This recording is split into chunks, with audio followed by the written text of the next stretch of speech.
क्या सच और क्या है झूठ, बात करेंगे हम दो टूक।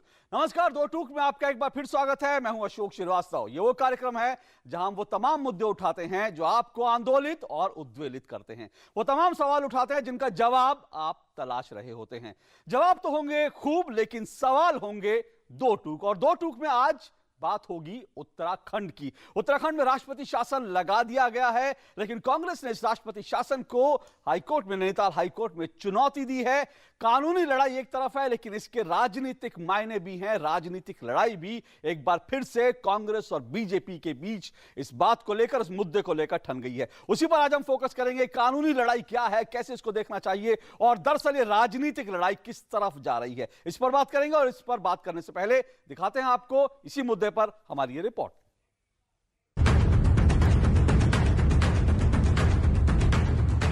उत्तराखंड में राष्ट्रपति शासन लगाने के केंद्र सरकार के फैसले को कांग्रेस ने अदालत में चुनौती दे दी है।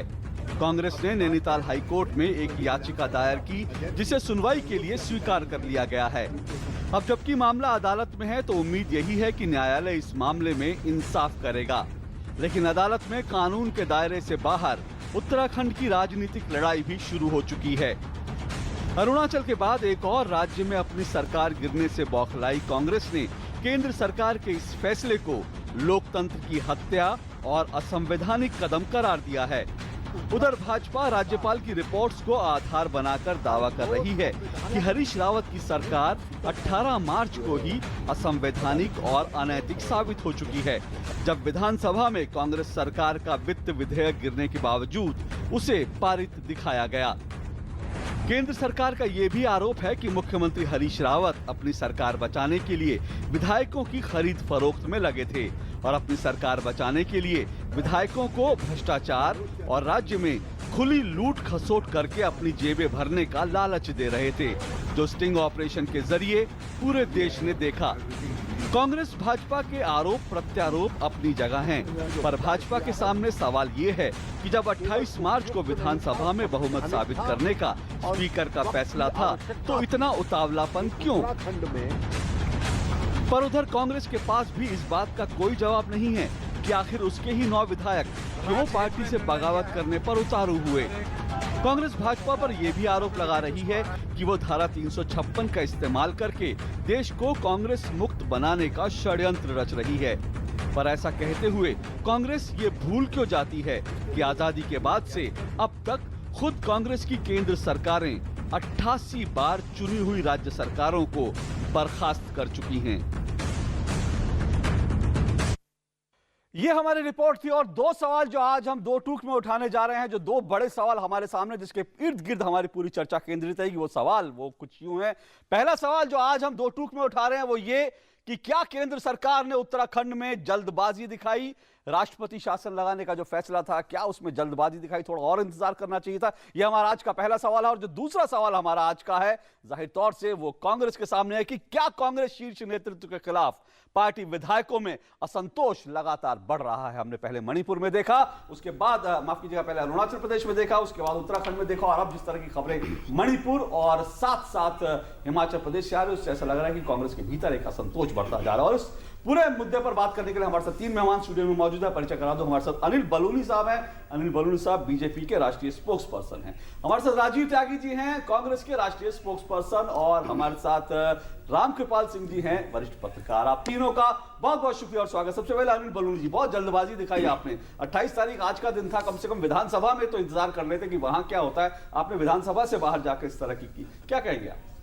देखिए, सबसे पहले मैं कहना चाहता हूं कि उत्तराखंड के लोग अपनी सादगी के लिए, अपनी निष्ठा के लिए और अपनी वीरता के लिए पूरे देश में जाने जाते हैं। पिछले 4 सालों के अंदर हरीश रावत जी की सरकार ने उत्तराखंड के नाम को कलंकित किया, गंगा के नाम को कलंकित किया। माफ कीजिए, मैं आपको रोक रहा हूं। आप ये सब चाहिए, ये सब बिल्कुल हम राजनीतिक मुद्दे पर आएंगे, लेकिन पहले सबसे पहले जो सवाल है, मैं आ रहा हूं। अगर आप रुक जाते तो आ ही चुका होता, है ना? अगर आपने इंटरप्ट नहीं किया तो बोल चुका होता।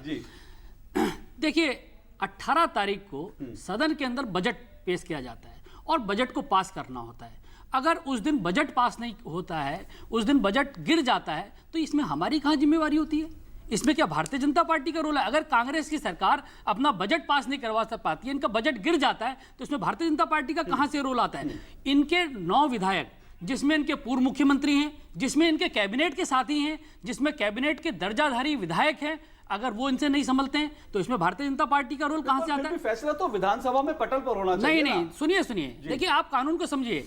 किसी भी सरकार का अगर बजट सरकार पास कराने में असफल हो जाती है तो ये सबसे बड़ा संवैधानिक संकट है।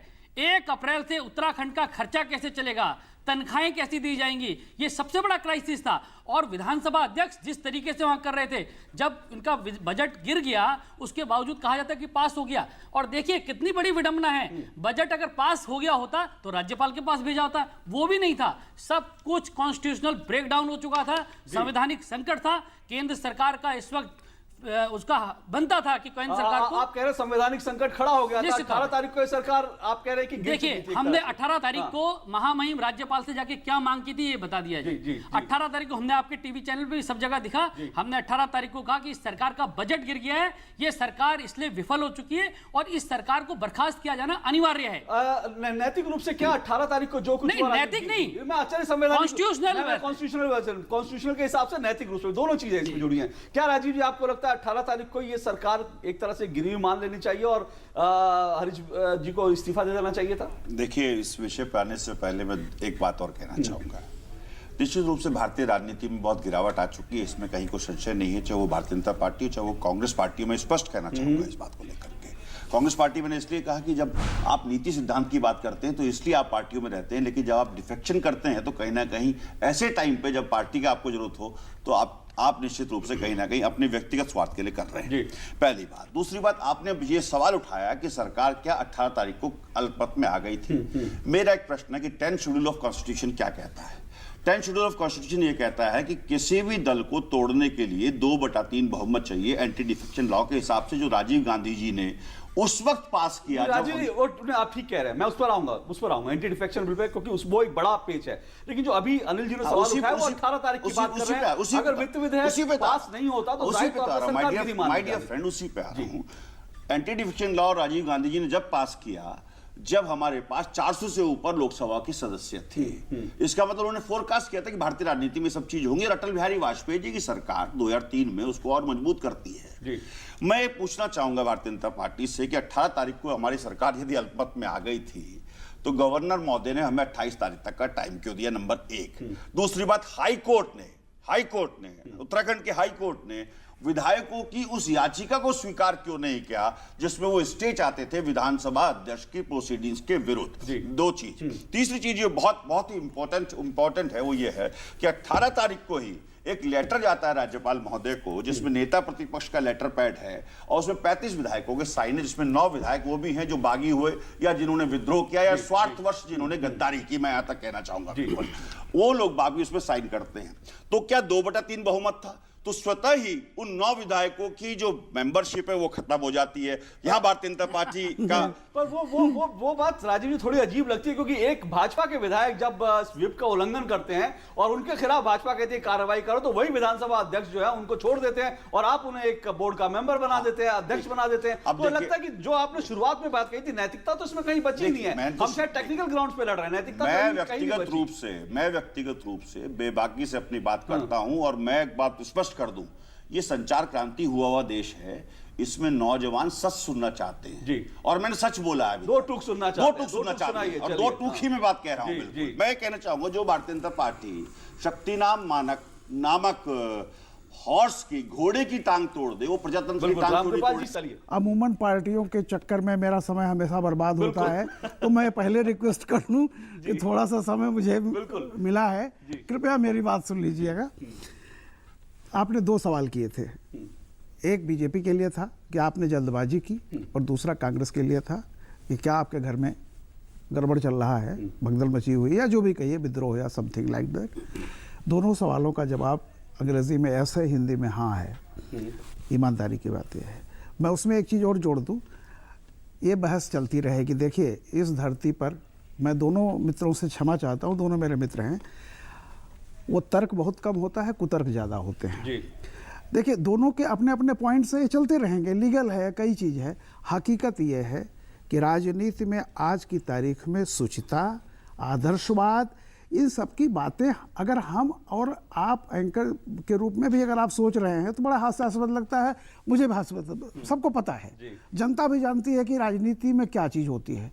और बहुत पहले से ये सब माना गया है। इंदिरा गांधी तो ईमानदार थी, उन्होंने एक बार जब उन पर आरोप लगा था कि इंटरव्यू में उन्होंने कहा था कि देखो हम सत्ता में हैं, उन पर आरोप लगता था कि आप सरकारें गिराती हैं, उन्होंने कहा कि देखिए हम अपने विरोधी जहां सत्ता है अगर कोई मौका मिलेगा तो हम चूकेंगे नहीं। हम राजनीति में हैं, राजनीति हमें करनी है, हम कोई यहाँ पर वो बड़े भारी आदर्श वो राजनीति में नहीं चला करते, तो जो राजनीतिक लड़ाई है उसमें करेंगे। फर्क इतना ही पड़ा, देखिए जल्दबाजी दोनों ने की, एक बात बताऊँ आपको, और जो अचानक ये लगा है उसका एक बेसिक रीज़न है क्योंकि इनको मालूम था। पहली बात तो यह है कि राज्यपाल ने जब कह दिया कि इस तारीख को आपको बहुमत साबित करना है, उसके बाद किसी भी सदस्य की सदस्यता छीनना गलत था, चाहे आप कुछ भी करें। इसका मतलब ये है कि आप कहीं ना कहीं जाकर के एक माइनॉरिटी गवर्नमेंट को ऑफिशियल एक वैधानिक तरीके से, क्योंकि जब वहां पे 9 विधायक नहीं जाते और अल्पमत में सरकार होती तो अल्पमत में की वो सरकार भी नहीं, एक मिनट, बहुमत में हो जाती।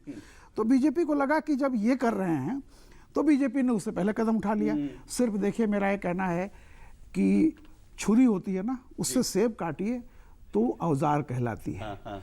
राजनीति में औजार को कब हथियार बना लिया जाएगा कहा नहीं जा सकता। अगर वही छुरी गला काटे तो हथियार हो जाती है। तो इसलिए तो देखिए दोनों पार्टियों ने औजार को हथियार बनाया है और जहां ये चाल चले उसकी चाल उन्होंने काट दी, उनको मौका मिला वो कर लिया।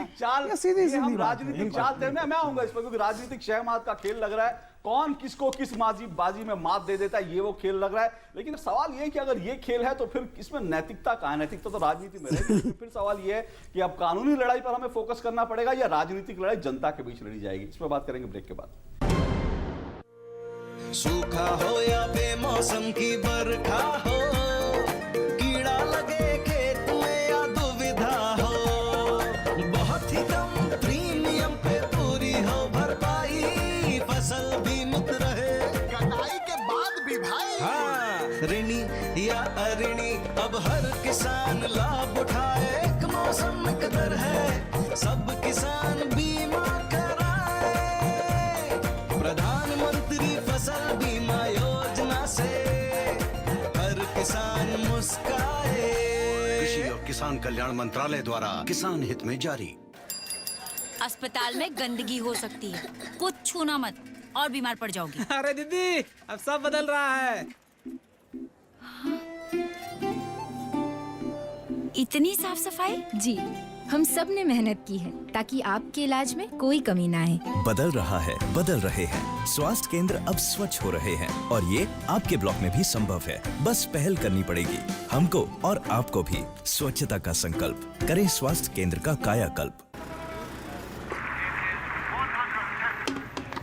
आप सबने दुनिया भर में क्या मिसाल बनाई है। जिस सफाई से आपने कचरा वहीं फेंक दिया, और मन्नू आंटी क्या कूड़ा फेंकती हैं। ओलंपिक्स के गोला फेंकने वाले भी शर्मा जाएं। और ये देखिए, लक्ष्मी भाभी की सफाई तो गांव-गांव में प्रसिद्ध है। हमारे सुखिया भैया मन की करते, जहां सोचा वहीं शौच कर दिया।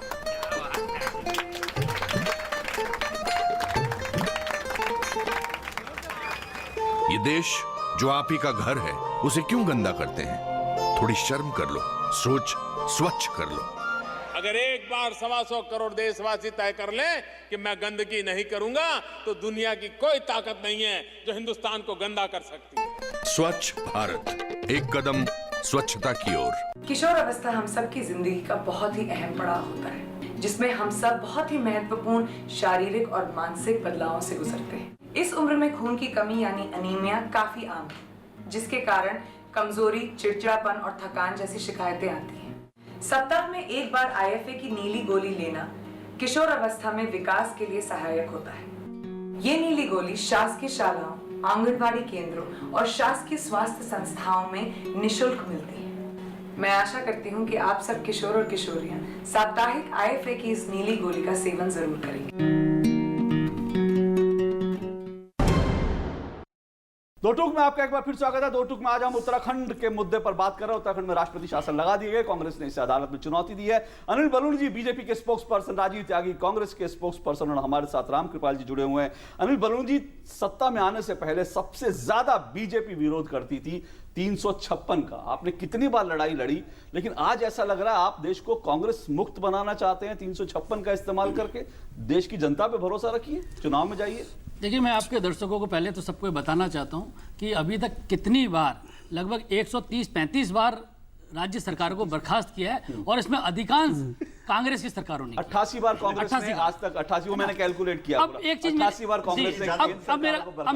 अब मेरा ये कहना है कि अगर एक सरकार अपना बजट पास नहीं करा पाती है, वो सरकार संवैधानिक संकट है, तो केंद्र क्या करेगा? अगर नहीं करते तो कल आप ही लोग कहते कि देखिए भाई, एक सरकार का बजट गिर गया है और उसके बाद सब काम। लेकिन विधानसभा अध्यक्ष तो टेक्निकल रूप से कहने का पारित है। नहीं था पारित ना। हमने देखिए, आप 18 तारीख की अगर आप फुटेज निकालेंगे, विधानसभा की फुटेज निकालिए, 35 लोग खड़े होकर कहते हैं कि डिवीजन चाहिए। और आप अगर कानून और नियमों के पालन करेंगे तो अगर एक भी विधायक खड़ा होकर या एक भी सदस्य खड़ा होकर कहता है कि मुझे डिवीजन चाहिए, तो स्पीकर बाध्य है डिवीजन करने के लिए। लेकिन स्पीकर ने वहां नहीं किया। 35 लोग खड़े होकर कहते हैं कि डिवीजन चाहिए।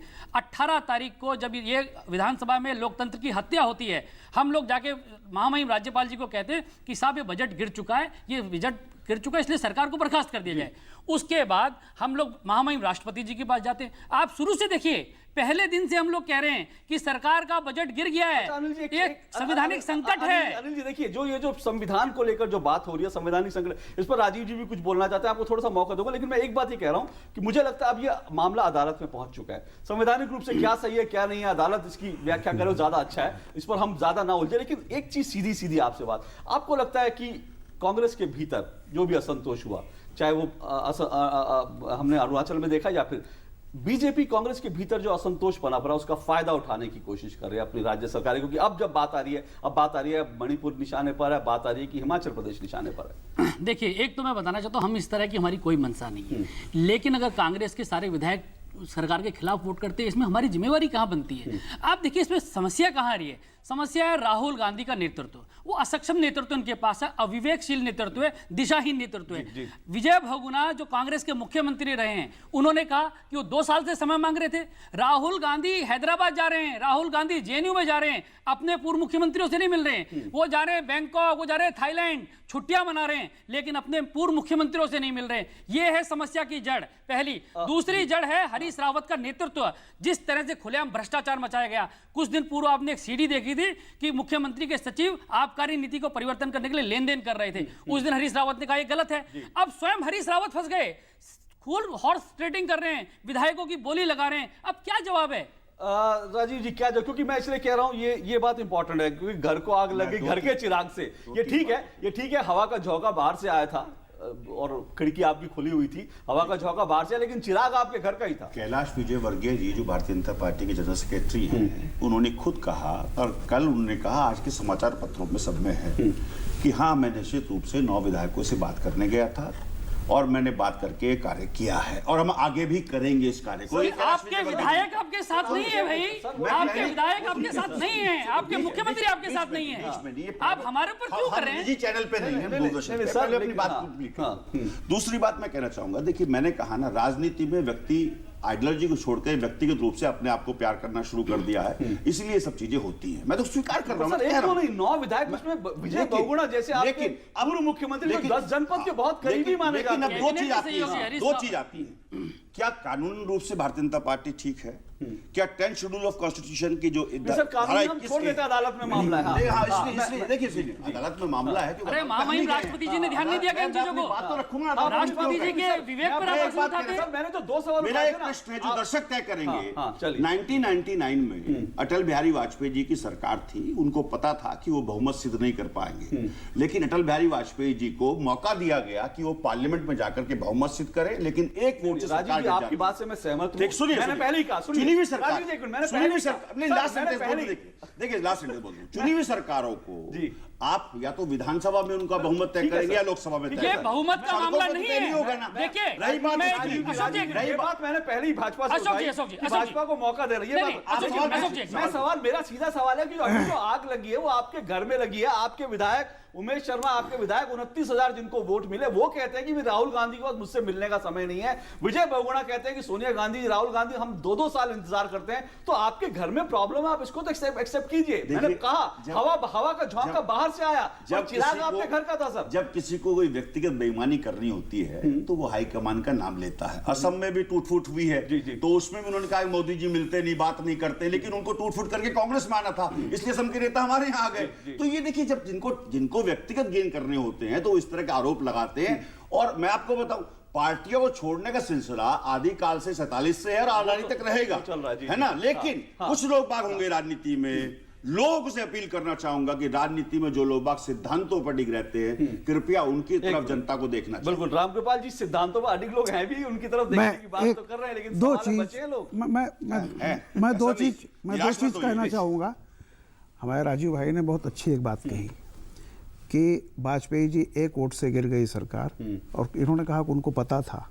पता था। अच्छा, पता होने के बावजूद वो फेस करने को तैयार हुए। काश यही उत्तराखंड में उस दिन विधानसभा में हुआ होता कि बजट भले न पारित होता, सरकार भले गिर जाती, लेकिन जब डिवीजन की मांग हो रही है तो उसका पालन करना चाहिए था, जैसा कि राजीव जी ने खुद कहा। दुर्भाग्य यही है। एक बात मैं और बता दूं, जो लोग एसआर मुंबई केस का हवाला देते हैं, मैं भी ला पढ़ा हुआ हूँ। एक हमारे यहाँ जुरिस्प्रूडेंस एक सिंपल है कि one who seeks remedy must come with clean hands. जिनको न्याय चाहिए, कम से कम उस मामले में वे बेदाग हों, उनका दामन साफ। एक मिनट केवल मैं अपनी बात कह लूं। सुप्रीम कोर्ट ने जो जजमेंट दिया हुआ है, ये मान के दिया हुआ है कि ये चीज डेमोक्रेटिक तरीके से फेयर होगी, एंड स्पीकर निर्दलीय होता है। जिस दिन वो कुर्सी पर बैठ जाता है वो किसी पार्टी का नहीं। मैं ये कह रहा हूं कि लॉ में ये अंतर्निहित है। कानून जब होता है तो फेयर ट्रायल के लिए होता है। लेकिन अगर मैं इस पर आऊंगा बहुत संक्षेप में आपसे ब्रेक के बाद जाना चाहूंगा। स्पीकर बना राज्यपाल, ये बात होती है, स्पीकर आपका राज्यपाल हमारा, ये भी एक विवाद का देखिए। इसमें मैं बताऊं आपको, इसमें ऐसा नहीं है कि सिर्फ कांग्रेस को हूं। केसरीनाथ त्रिपाठी का याद कीजिए क्या हुआ था, आपको पता है। सवाल इस बात का है कि आज पार्लियामेंट्री, जैसे मैंने आपको कहा ना कि जो औजार, जो सुप्रीम कोर्ट ने कहा था कि औजार है, उसको हर लोग हथियार बना रहे हैं। बिल्कुल, और ये दिक्कत ये है कि आप उससे गला काट रहे हैं, आप उससे सेब नहीं काट रहे हैं। तो अगर आप कानून का दुरुपयोग करेंगे तो कुछ कहना चाहते हैं ये दोनों हमारे स्पोक्स पर्सन, लेकिन इस ब्रेक के बाद मैं उनको मौका जरूर दूंगा। लेते हैं छोटा सा ब्रेक।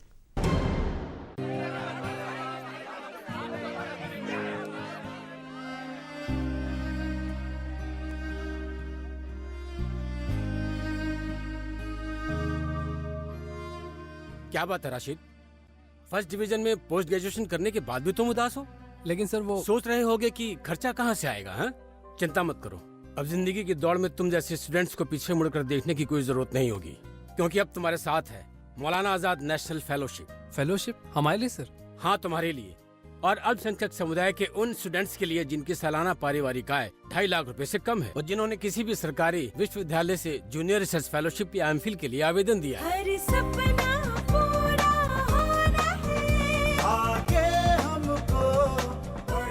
अधिक जानकारी के लिए लॉग इन करें www.minorityaffaires.gov.in पर या कॉल करें टोल फ्री नंबर 1800112001 पर। सबका साथ, सबका विकास।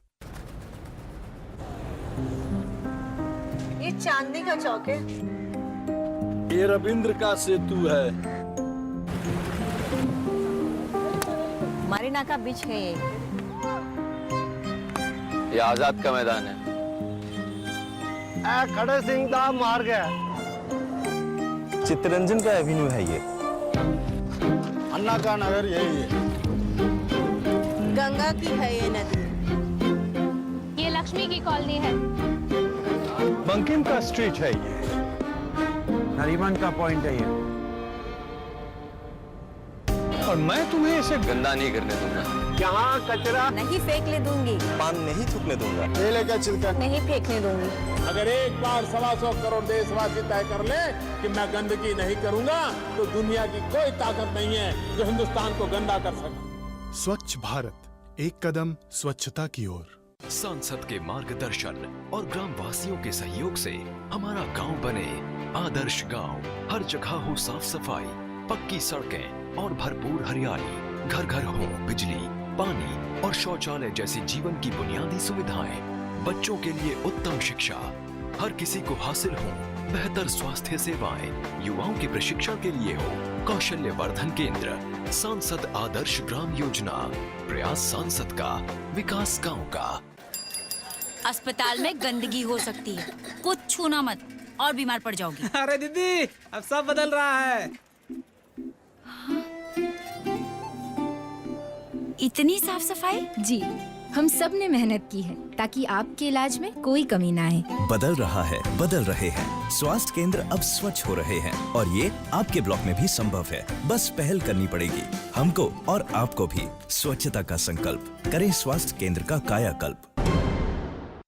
में आपका एक बार फिर स्वागत है और आज हम उत्तराखंड के मुद्दे पर बात कर रहे हैं। और ये लड़ाई जो है राजनीतिक रूप से तो लड़ी जा रही है, कानून के दायरे में भी लड़ी जाएगी, पर हम राजनीतिक मसलों पर ज्यादा बात कर रहे हैं। मैं आखिरी बातों पे आ रहा हूँ, उससे पहले मैं राजीव जी आपसे, आपने बहुत कुछ कह दिया बाकी लोगों के लिए, विधायकों की बात कर दी कि भाई किस तरह से राजनीति में सिद्धांतहीनता। लेकिन जब मुख्यमंत्री दिखाई देते हैं और वो कहते हैं कि आप 25 या 30 कमा लीजिए, मुझे आपत्ति नहीं है, जो स्टिंग ऑपरेशन में कहते दिखाई देते हैं, तो ऐसा लगता है कि शीर्ष में ही जब इस तरह का है तो फिर आप विधायकों से क्या उम्मीद कर रहे हैं? जो ये सीडी की बात कर रहे हैं और सीडी आई है, मैं एक बात पूछना चाहूंगा, व्यापम की सीडी की आज तक जांच नहीं है। करवा रहे हैं एक अलग विषय है, लेकिन सामने खुद कहता है मैं करवा रहे हैं, वो तो मैं भी कह सकता हूं कि ये कौन करवा रहा है। कुछ मीडिया हाउसेस में कहने दीजिए, इनके जवाब पूरा सीआईएफएल की रिपोर्ट आ गई है, सीएसएफएल की रिपोर्ट आ गई है और उसी के आधार पर कार्रवाई की गई है। मैं पूछना चाहूंगा डीडीसीए में जिसमें जेटली जी का नाम आ रहा भ्रष्टाचार में, उसका आज तक जांच नहीं हुआ। मैं जवाब देता हूं, एकदम से सीडी की जांच भी आपने कर ली, आपने हरीश रावत जी को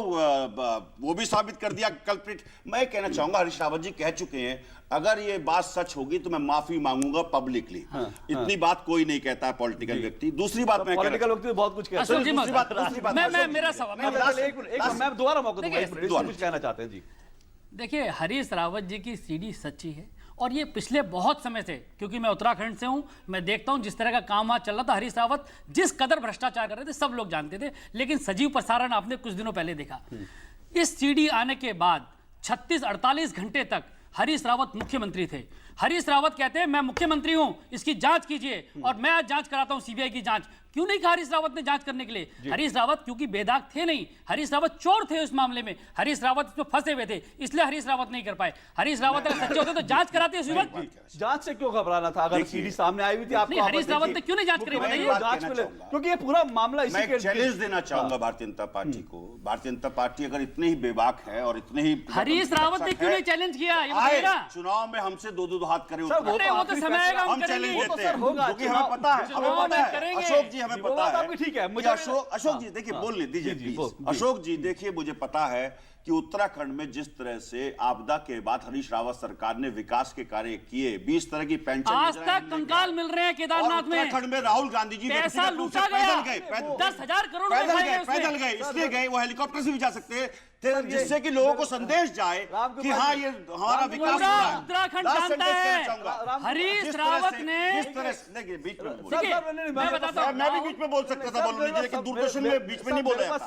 मैं लास्ट सेंटेंस कहना चाहूंगा, उत्तराखंड की लड़ाई या देश में जो कांग्रेस और बीजेपी की लड़ाई है वो कौरव पांडव जैसी लड़ाई है। कौरव भी कहा करते थे हम 5 गांव नहीं देंगे, इसी तरह से बीजेपी भी कह रही है कि हम हम डरेंगे नहीं, हम जनता में हमें पूरा विश्वास है, जनता में हमें पूरा विश्वास है।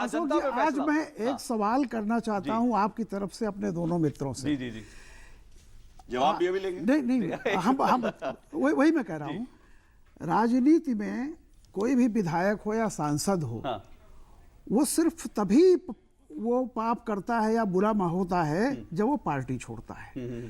अजीब स्थिति है, किसी पार्टी को 4 साल तक उसके बारे में कोई पता नहीं था।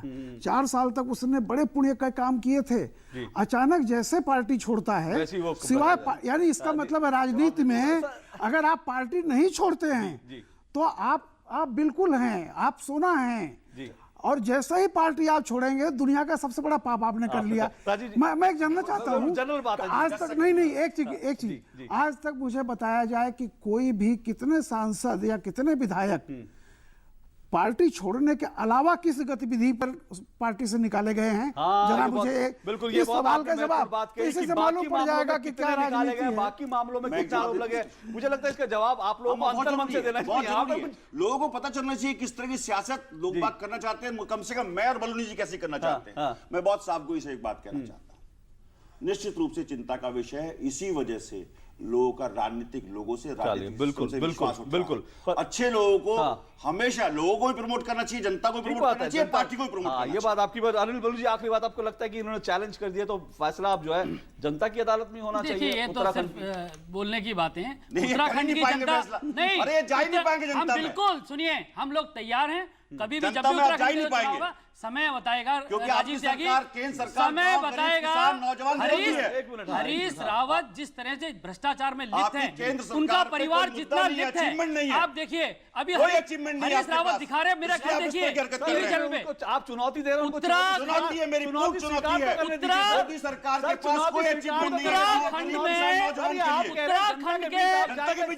उत्तराखंड में गरीब प्रदेश का मुख्यमंत्री मर्सिडीज का मालिक है। आप जनता के फैसले का इंतजार, जनता के फैसले की बात कर रहे हैं, लेकिन इंतजार नहीं कर रहे। आप पॉलिटिकल भविष्यवाणी देखिए, जो भविष्यवाणी है वो जनता करेगी, और जनता का इंतजार कोर्ट का भी होगा। लेकिन क्योंकि आपने जनता की बात की, 2014 का फैसला याद रखिए और उसके बाद बात करें। उत्तराखंड की जनता राहत महसूस कर रही है। इस तरह का भ्रष्ट शासन जाने के बाद उत्तराखंड की जनता राहत महसूस कर रही है। और मैं कहने जा रहा हूँ, मैं उत्तराखंड से हूं, आपको तो उत्तराखंड की जनता क्या महसूस कर रही है, ये तो जाहिर तौर पर जब जनता को मौका मिलेगा तब जनता बताएगी। फैसला जनता की अदालत में होगा, आज नहीं तो कल होगा, इसका इंतजार करना पड़ेगा। लेकिन फिलहाल मामला अदालत में भी है, हमें इंतजार अदालत का करना पड़ेगा। राजनीतिक लड़ाई जो चल रही है उसमें साफ तौर पर दिख रहा है कि कोई भी पार्टी जो है राजनीतिक मसले पर लेकर, मुद्दों को लेकर जो है नैतिकता के धरातल पर कम से कम खड़ी हुई दिखाई नहीं देती। आप इसके जो तर्क जो है वो अपने अपने सब हो सकते हैं, और आपको जो तर्क सूट करे आप अपने हिसाब से ले सकते हैं। लेकिन जैसे मैंने कहा कि असली फैसला अदालत में होगा, जनता की अदालत में होगा, और बाकी जो संवैधानिक पहलू हैं उनके बारे में अदालत जो बात रखती है उसका हमें इंतजार करना पड़ेगा। बहुत बहुत शुक्रिया आप तीनों का इसमें शामिल होने के लिए। दो टूक में आज बस इतना ही। आपसे बुधवार को फिर मुलाकात होगी। फिलहाल इजाजत दीजिए, नमस्कार।